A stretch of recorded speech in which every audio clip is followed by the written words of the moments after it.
নমস্কার। এই গাছটা অনেকেই আপনারা চেনেন। গাছটার নাম হচ্ছে আমার ইলিশ, লিলি গাছ। আমার ইলিশ লিলি।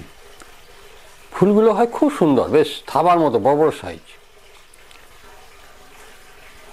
এর বাল্ব হয়, দেখি বুঝছেন যে এগুলো সব বাল্ব। আসলে আমি গাছটাকে তোলা হয় না। এখন সময়টা হচ্ছে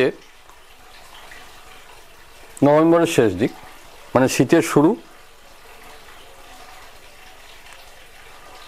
এই গাছটা কখন তুলে রাখলে ভালো হয়, কিভাবে তুলবেন, এখনো কি করা উচিত, এই বিষয়ে আলোচনা করার জন্যই আমি আজকে এই গাছটাকে নিয়ে এলাম। গাছটা আমার যে গার্ডেনটা রয়েছে তার ওইখানেই ছিল একধারে।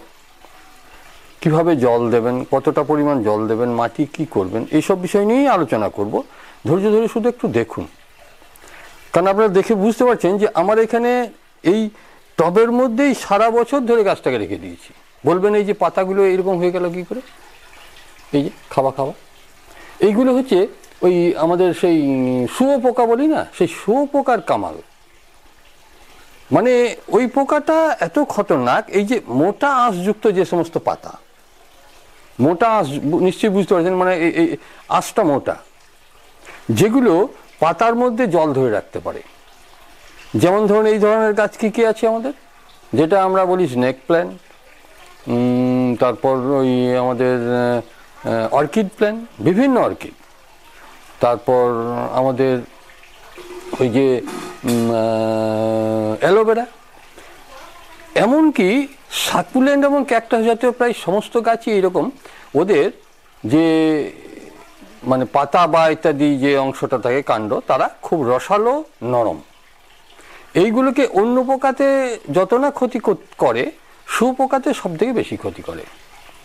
আমি একটা ভিডিও করার সময় আমি অন্যান্য বিষয়গুলো নিয়েও আলোচনা করে নিই, যার জন্য একটু বড় হয়ে যায়, কিন্তু তাতে যারা গার্ডেন বাগান করেন তাদের আশা করি খুব উপকারে লাগবে।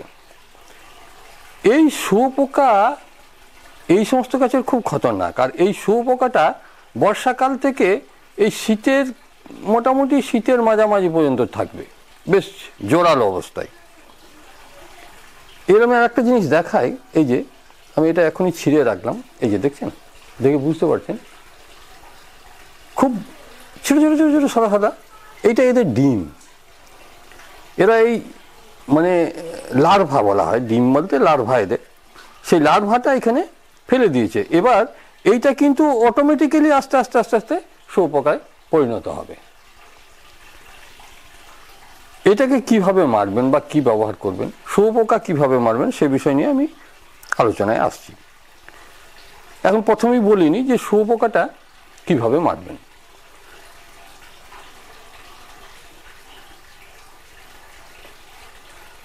শুঁয়োপোকা আমাদের দেশালি যে টোটকা বা আমাদের ঘরালি যে ওষুধ, সেটা হচ্ছে ওই যেটা আমরা ডিটারজেন্ট পাউডার ব্যবহার করি, মানে ক্ষার জাতীয় যে জিনিসটা। আগেকার দিনে ক্ষার, ডাইরেক্ট ক্ষারটা পাওয়া যায়, সোডাটা। এখন ওই সোডা ওর মধ্যেই রয়েছে, যদি শুধু সোডা থাকে সেটাও হবে। জলের মধ্যে গুলে, যেমন 1 লিটার জলে ওই কত 1 চা চামচ পরিমাণ দিয়ে ভালো করে গুলে সেটাকে ছেঁকে নিলেন, ছেঁকে নিয়ে স্প্রে করে দেন, যেন প্রত্যেকটা পোকার গায়ে পায়, মারা যাবে। এটা হচ্ছে আমাদের ঘরালি চিকিৎসা বা অর্গানিক ট্রিটমেন্ট। অথচ ওই যে আমাদের ওই সাবান বা ওটা সাবান গুঁড়ো দিলেও হয়, যে সাপগুড়ি, যে সেটা সাপগুড়িও হতে পারে বা যে কোনো ব্র্যান্ডের হোক, মানে যেটাকে আমরা বলছি সাবান গুঁড়ি বা ওই ডিটারজেন্ট পাউডার। এটা গেল একটা দিক। আর এছাড়া বাজারে অনেক রকমের ওষুধও রয়েছে। তার মধ্যে আমি দেখেছি ওই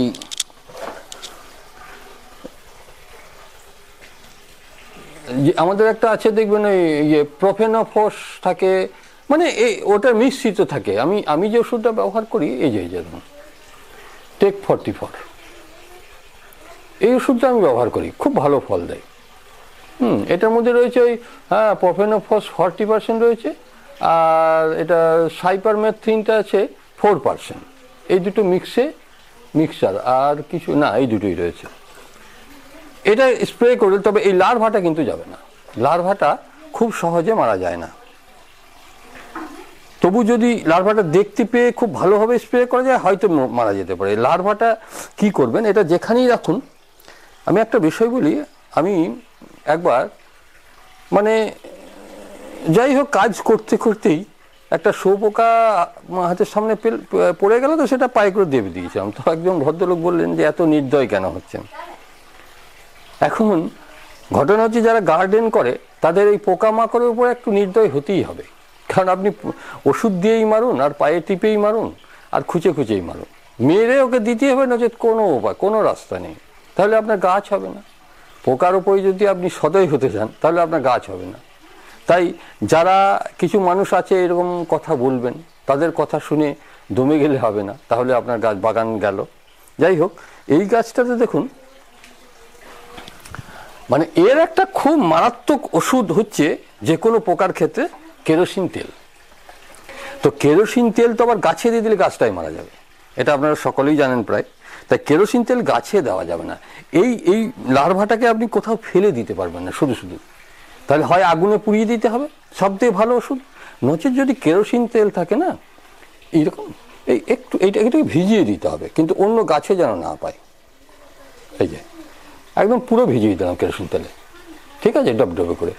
এইটা এবারে আপনি যেখানে ফেলে দিন, আর এ কোনো মানে ইয়েটা আর বাঁচবে না লার্ভাটা। মানে আমি যেটা দেখেছি, জানি না থিওরি কি বলে, তবে আমি দেখেছি কেরোসিন তেল একটা মারাত্মক ওষুধ। কিন্তু গাছে যদি আপনি কেরোসিন তেল স্প্রে করে দেন গাছটাও মারা যাবে, ওর পোকা সব মারা যাবে, কিন্তু সেই সময় গাছটাও মারা যাবে। কিন্তু দেখবেন ওই সাবানগুড়ি জল বা ওই ডিটারজেন্ট পাউডার গুলো জল দিলে কখনোই গাছ মারা যায় না। তার কারণ দেখবেন আমরা যে ওই একটা টিগার বলি না, যে ওষুধের সঙ্গে টিগার মিশিয়ে দিতে বলি, টিগারটা ওই মানে কি বলবো শ্যাম্পু জাতীয় জিনিস। টিগারের পরিবর্তে আপনি সাবানগুড়ি জল অল্প দিয়ে দিতে পারেন, যেটা ফেনা হয় আর কি, ফেনার মাধ্যমে গায়ে চিটিয়ে ধরে থাকবে, যাতে আর কি গড়িয়ে পড়ে না যায়। ব্যবহার করা হয়, কারণ আমি নিজে ব্যবহার করে দেখেছি। তবে পরিমাণ ঠিক করতে হবে। যেগুলো খুব নরম গাছ, সহজে মারা যায়, সেই গাছের ক্ষেত্রে পরিমাণটা খুব কম দিতে হবে। তাছাড়া আপনি ওষুধ ব্যবহার করুন। আমরা জানি যে ওষুধটাও যদি ডোজ বেশি হয়ে যায় তাতেও গাছ মারা যায়। তার মানে কোনোটাই সেফ নয়, তবে প্রয়োজনে ব্যবহার করতে হচ্ছে। এখন আমি বলবো যে এই গাছটা এই কখন তোলা উচিত। বর্ষার শুরুতে যদি তুলে দেন, নিয়ে শুধু এই বাল্বগুলোকে আলাদা করে রেখে দেন শুকনো জায়গার মধ্যে, কিন্তু জল পেলে হবে না, শুকনো জায়গায় কোথাও রেখে দিলেন, তবে আলো বাতাস যেন পাই, ভালো থাকবে আর কি। তারপরেই মানে শীতের শুরুতে লাগিয়ে দেন, বর্ষা হেঁটে গেল তারপর লাগান, কোনো অসুবিধা নেই। এখন লাগানোর সময়, এটা হচ্ছে নভেম্বর মাস, আমি প্রথম থেকেই বলছি, নভেম্বরের শেষ দিক। কিন্তু আমি এখন এটাকে তুলে নেব, কারণ এইদিকে এটা হয়েছে আবার এইটা দেখুন পচন ধরে গেছিল, কারণ কি বর্ষাকালে তুলিনি, এটা আমার একটা মানে আসলে সময়ও হয় না বা এই নানান কারণে। তারপর আমার এরকম করেই থেকে যায় সারা বছর। এবছর ভাবছি একটু তুলে নিই, তুলে কিছুদিন 15 দিন মতো, 15, 20, 20 দিন রেখে দেবো বাইরে, মানে শুকনো জায়গাতে, তারপর আবার ওকে মাটি তৈরি করে বসাবো। এবার বলিনি মাটি কিভাবে তৈরি করবেন, তোলাটা আমি দেখাচ্ছি, কিভাবে তুলবেন, কিভাবে ঝাড়বেন, এবং কিভাবে দেখুন প্রচুর এর বাল্বের গায়ে গায়ে লেগেছে। এটাতে প্রচুর ফুল হবে, প্রচুর, আপনি ভাবতে পারবেন না। আমার গত বছর হয়েছিল, মানে একবার স্টিক আসছে, তখন উঠছে, তখন উঠছে, একসঙ্গে সবগুলো ওঠে না, কিন্তু আবার অনেক সময় 2, 3টে একসঙ্গে উঠে যেতে পারে, এবং একটাতে 2টো করে স্টিক হবে, এবং ফুলের সাইজ খুব বড় বড় হয়। এটা প্রচণ্ড মানে গোবর সার মিশ্রিত মাটি আছে আর কি। এবার আমি তোলা দেখাবো, মাটি সম্পর্কে বলি। এগুলো সাকুলেন জাতীয়, মানে সাকুলেন ক্যাকটাস জাতীয় গাছের যে ধরনের মাটি হয়, এদের সে ধরনের মাটি হবে। মাটি দেবো অয়েল ড্রেনেজ, আমরা বনসাই সয়েল করি অয়েল ড্রেনেজ, সেরকম এটাও অয়েল ড্রেনেজ। সেখানে আপনি বালির ভাগ বেশি রাখবেন, একটু মোটা দানার বালিটা। তারপর আপনি কম্পোস্ট সার দেন, বাজার থেকে যেগুলো কিনতে পাওয়া যায়, কারণ আজকাল কম্পোস্ট সার তৈরি সবাই করে না। কিচেন ওয়েস্ট যদি তৈরি করা থাকে, সেটা ডাস্ট করে একটু ড্রাই করে সেটা ব্যবহার করুন। তবে বালিটা অবশ্যই ব্যবহার করবেন, কিংবা ছোটো ছোটো পাথরের দানা, তাতে দেখবেন ওয়েল ড্রেনেজ। কিংবা এখন সিন্ডার বেরিয়ে গেছে, খুব ভালো, সিন্ডারের ছোটো দানাটা, অনেক সময় চেলি নিয়ে বড় দানাটা একটা বড় বড় গাছে দেওয়া হয়, তখন এদের ক্ষেত্রে ওই ছোটো দানাটা মাটি নির্মাণের কাজ ব্যবহার করুন, কিন্তু ডাস্টটা নয়, কিন্তু ডাস্টটাকে ফেলে দিতে হবে, ছোট দানাটা বলেছি আমি। ডাস্টটা ব্যবহার করা যায়, তবে ওটা ছাই তো প্রচুর পরিমাণে ওটার মধ্যে থাকে, ফুলের ক্ষেত্রে খুব ভালো, কিন্তু গ্রোথটা কমে যাবে। ওই ছাইয়ের মধ্যে দেখবেন আমাদের ওই প্রচুর পটাশিয়াম থাকে পোড়া কাঠ কয়লাতে। যাই হোক, সময় বেশি নেবো না, এটা তোলা এমন কিছুই নয়, কারণ আমার যেভাবে পটটা এইভাবে এই যে একটু নড়ে গেছে, এবার এটাকে আমি তুলে নেব, তুলে এইখানেই মাটিটাকে পরিষ্কার করব। তার আগে এটা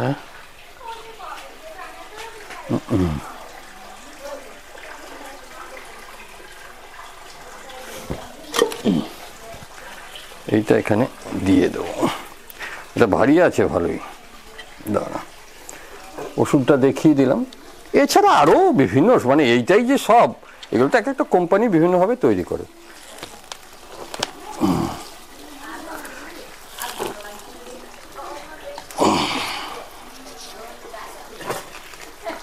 এইটাকে দিয়ে দিবে, তাহলে কি হবে,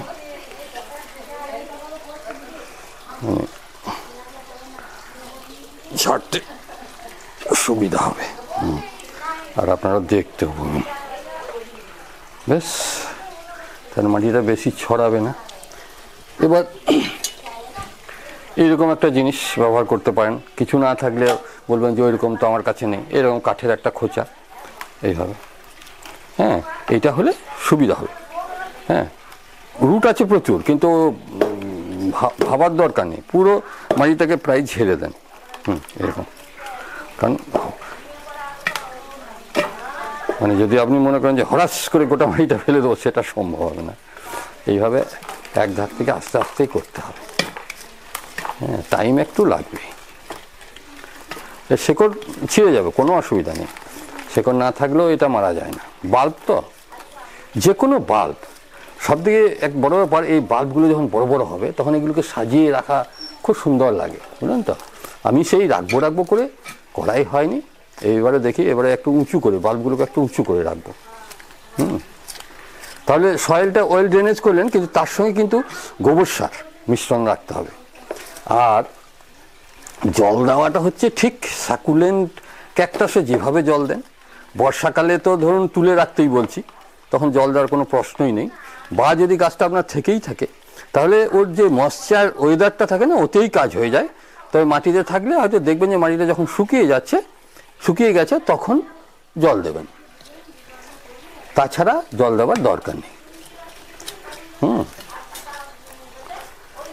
বর্ষাকালে জল এদের প্রায় লাগেই না, যার জন্য বর্ষাকালটা যদি তুলে রেখে দেওয়া হয় বাল্বগুলোকে, ভালো থাকে। যদি আপনার শেড থাকে তাহলে মাটিতে মাটিটাতে জল না দিয়ে রেখে দেন, কোনো অসুবিধা নেই, জল দিলেনই না, তাতেও কোনো ক্ষতি নেই বর্ষাকালটা। এই জাতীয় বাল্ব, এরকম লিলি প্রচুর লিলি আছে, সেগুলো নিয়ে সব বাল্ব আছে যাদের বাল্বগুলো কোনোটাই নষ্ট হয় না, যেগুলো আমরা সেই দেখবেন রেইন লিলি প্রচুর ফুল হয়।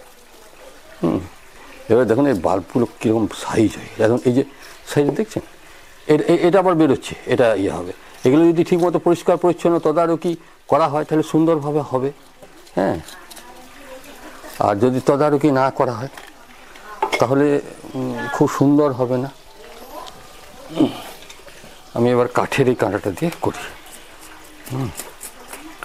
এইদিকে যাই। আমি এখানে আর কি সব ধরনের কাজই করি, ওই স্কাল্পচারের কাজগুলো করি, যে উডেন স্কাল্পচার, হ্যাঁ, যার জন্য এত যন্ত্রপাতিগুলো এই লাগানো আছে। ওইদিকে সাইডে রাখি, সবসময় রাখা হচ্ছে না, এগুলো ঝুলছে, এগুলো এই উডেন স্কাল্পচার করার। এটা হয়েছিল কি, মানে প্রথম দিকে ওই মানে খুব বেলেটন মাটি তৈরি করে দিয়েছিলাম, কিন্তু পরে ওই সার মেশাতে এটা বোধহয় এই 3-4 বছর তুলিনি। হ্যাঁ, আপনি বলবেন যে আপনি এইভাবে বর্ষাকালে না তুলে রেখেছেন, তো এই দেখুন আমার কি নষ্ট হয়ে গেছে, কিছুই হয়নি, সুন্দর আছে। ভিডিওটা একটু বড় হয়ে যাচ্ছে, কিন্তু সব বিষয়গুলো আলোচনা করতে হচ্ছে। আমি যদি সব বিষয় আলোচনা না করি তাহলে খুব তাড়াতাড়ি হয়ে যাবে, আর আপনারা তো দেখতেই চান। আমি বলবো শুধু ধৈর্য ধরে শেষ পর্যন্ত দেখুন, কারণ সব বিষয়গুলো আমি আলোচনা করার চেষ্টা করি, যে কোনো গাছে যে কোনো বিষয় নিয়ে, সেই গাছ সম্পর্কে। আর আমি যে আলোচনাটা করি সেটা যেমন বিশেষজ্ঞদের অভিমতও ঢুকে আছে, আমি নিজের অভিজ্ঞতার যে মানে অভিজ্ঞতা যেটা আমার নিজস্ব সেটাও এই আলোচনার মধ্যে আমি আপনাদেরকে শেয়ার করি।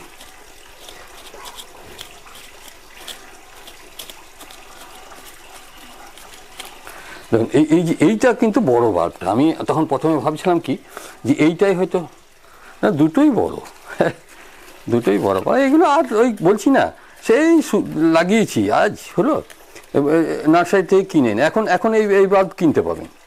এইগুলো আমার লিলি বলেই পরিচিত। এত সব নাম এবং বিদঘুটে নাম মনে রাখাও মুশকিল। দেখেন তো খুব জলটা খুব বেশি ছিল, ভিজে গেছে খুব। হ্যাঁ, এটা আমাদের আরও আগে এইটা মানে বর্ষাকালে এটা তুলে দেওয়া উচিত ছিল, তাহলে ফুলটা এই যদি খুব রেখে দেওয়া হয় তো এতে কী হবে জানো তো, ফুলটা মানে দেরি হবে হতে।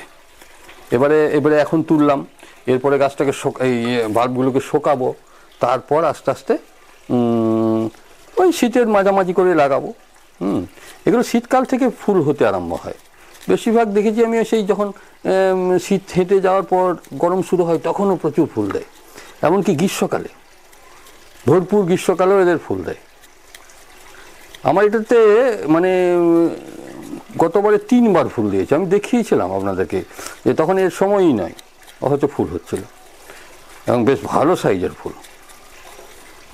এটাও খুব নরম, জোরে গাঁথা গেলে কিন্তু ওটাও ফোড়া যাবে, তাই একটু সাবধানে কাজ করতে হয়।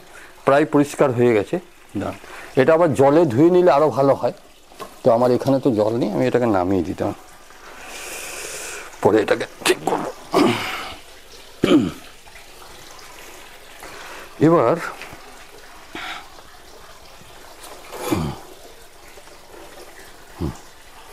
এবার খুব সাবধানে আস্তে আস্তে দেখছেন এরকম খোঁচা গেল একটু। এটা এতক্ষণ এই অতিরিক্ত বর্ষার জন্য ইয়ে হয়ে গেছে, খুব নরম। এদের এই যে কচি যে ইয়েগুলো বেরোচ্ছে না, খুব, এটা কিন্তু আমি খুব বেশি এখন আমি আলাদা করব না, কিন্তু তার কারণ কি এটাই আমার মানে দেখানোর জিনিস একটা, যে একসঙ্গে কতগুলো এগুলো যদি আমি আলাদা আলাদা করে দিতে আলাদা আলাদা হয়তো হতেও পারে। আবার অনেক সময় এই ছোট অবস্থাতে যদি সেপারেট করে দেওয়া হয় না, বাল্বটা মারা যায়। কারণ এটা হচ্ছে ওর মায়ের সঙ্গে লেগে আছে, এখন হয়তো ওর নিজস্ব ক্যাপাসিটি তেমন হয়নি নিজেরা খাবার সংগ্রহ করার মতো, সেক্ষেত্রে মারা যাওয়ার সম্ভাবনা থেকে যায়। এবারে এইটা যেহেতু এটা দেখছি, এটাকে বলা হয় ফাঙ্গাল ইনফেকশন। এটাকে আমি আপাতত এখনই এখানে অ্যান্টিফাঙ্গাস দিয়ে দিচ্ছি, কিন্তু ওই ফাঙ্গাস জলে আমি ডুবিয়ে দেবো, জলে ফাঙ্গাস মিশিয়ে। ওটা এখন আর দেখানো এখানে সম্ভব হবে না, ওই নিচেতে গিয়ে করব। আমি বলেই দিচ্ছি, ওই 1.5 লিটার জলে ওই 1.5 চামচ কি 2 চামচ বা 1 চামচও যদি দিতে পারেন অ্যান্টিফাঙ্গাস, ওই যেটা স্যাপ হতে পারে, বেবিস্টিন হতে পারে, যে এই ক্ষেত্রে যে কোনো, এতে বাদ বিচারের কোনো ব্যাপার নেই। বা লিকুইড যদি থেকে থাকে দিয়ে জলে দিয়ে ভালো করে জলে এটা গুলে দেবেন, ধুয়ে দেবেন। হ্যাঁ, এবারে দেখুন এই ইয়েগুলোকে তুলে নিতে হয়, মানে এগুলোকে রাখা, আর এইগুলোকে কেটে দেবো, পাতাগুলোকে রেখে কোনো লাভ নেই। এরপরে আবার সব নতুন পাতা বেরোবে, বুঝলেন তো। এমনিতে দেখুন অনেক পাতা আমার নষ্ট হয়ে গেছে।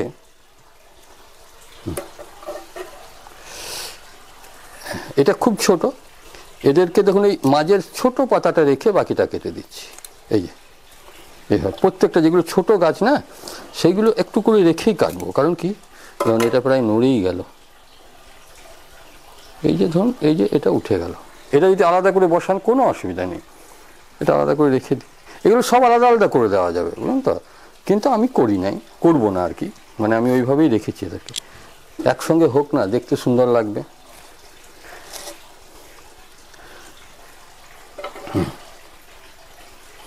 এগুলো সব ওই পোকাতে খেয়ে দিয়েছে, এগুলোকে আমি এখান থেকে কেটে নেব। ওই 1/2 ইঞ্চি রেখে কাটবেন সবসময়, যে কোনো গাছের পাতা কাটতে গেলে না 1/2 ইঞ্চি কি 1 ইঞ্চি রেখে কেটে দেওয়া উচিত। তাতে কি হবে, এইবার কি ও নিজেই ড্রাই হবে ওইটা আস্তে আস্তে। বা এই যে কচি পাতা যদি এখনও বেরোচ্ছে, তাহলে একটা পাতাকে রেখে দেবেন। এটা যখন পাতা বেরোয়নি 1/2 ইঞ্চি রেখে কেটে দিলাম, ব্যাস। এই রুটগুলোকে কিছু কেটেই দিতে পারেন, এগুলো শুকিয়ে যাবে আবার। এবার এই অবস্থাতেই আপনি ওই অ্যান্টিফাঙ্গাসে জলে ডুবিয়ে ভালো করে ধুয়ে নিয়ে রেখে দেন। আমি দেখুন আপাতত একটু আমি ড্রাই অ্যান্টিফাঙ্গাস এখানে রেখেই দিই, ওই স্যাপটা রাখি এটা দেখুন, এইগুলো নিয়ে একটু করে দিয়ে দিতে, ছড়িয়ে ছড়িয়ে দিয়ে দিলাম। এগুলোও কাজ করবে। যখন ইয়েতে গাছে থাকবে তখন জলে গুলিয়ে দেওয়া যায়। এগুলো সব একদম ফাঙ্গাল ইনফেকশন হয়ে গেছে এই ভেতরে ভেতরে। এগুলো অবশ্যই এই অ্যান্টিফাঙ্গাস দিয়ে দেওয়া উচিত। তাছাড়া স্প্রে করে দিলেও হবে। ব্যাস, এবার এটাকে আমি 15-20 দিন রেখে দেবো। মানে আমি যদি 1 মাসও রেখে দিই কোনো অসুবিধা নেই, তবে শীতের টান এখন শুরু হবে। এগুলো কিন্তু বর্ষাকালে হলে দীর্ঘ হচ্ছে 3 মাস 4 মাস, কোনো অসুবিধা নেই, রেখে দেওয়া যায়। ধন্যবাদ। এরপরের কাজটা তো আমি আপনাদের বলেই দিলাম যে ওই অ্যান্টিফাঙ্গাস জলে ভালো করে একটু ধুয়ে নেবো, তখন এই শেকড়গুলো এমনিতেই ছিঁড়েও যাবে কিছু। হ্যাঁ, এই যে এই বাল্বটা বেরোলো, এরকম প্রচুর বাল্ব হয়ে যাবে যদি প্রতি বছর একে একবার করে কম সময় বর্ষাকালে তুলে নেওয়া হয়, নিয়ে রেখে দেওয়া হয়, নিয়ে বর্ষার শেষের দিকে, যেমন অক্টোবর মাস, নভেম্বর মাস, নভেম্বরের প্রথম দিকে, অক্টোবরের মাঝামাঝি করে যদি বসিয়ে দেওয়া হয় না, প্রচুর বাল্ব চলে আসবে সাইডে সাইডে বড় বাল্বগুলো থেকে। এটা যদি আমি ইন্ডিভিজুয়াল আলাদা আলাদা করে দিই না, তখন সেগুলো আবার আলাদা আলাদা প্রচুর বাল্ব ছাড়বে। আমার আসলে জায়গা এবার কমে যাচ্ছে, যার জন্য আমি খুব প্রচুর করব না। আর আমি তো জানেন এখনো পর্যন্ত বিক্রি করি না। হ্যাঁ, যাই হোক, চলুক এইভাবে, যতদিন চলছে। ধন্যবাদ। এটা আবার আপডেট দেবো আমি যখন প্রয়োজন হবে, মনে হবে। এর আগে তো বহুবার দেখিয়েছি এই গাছগুলো।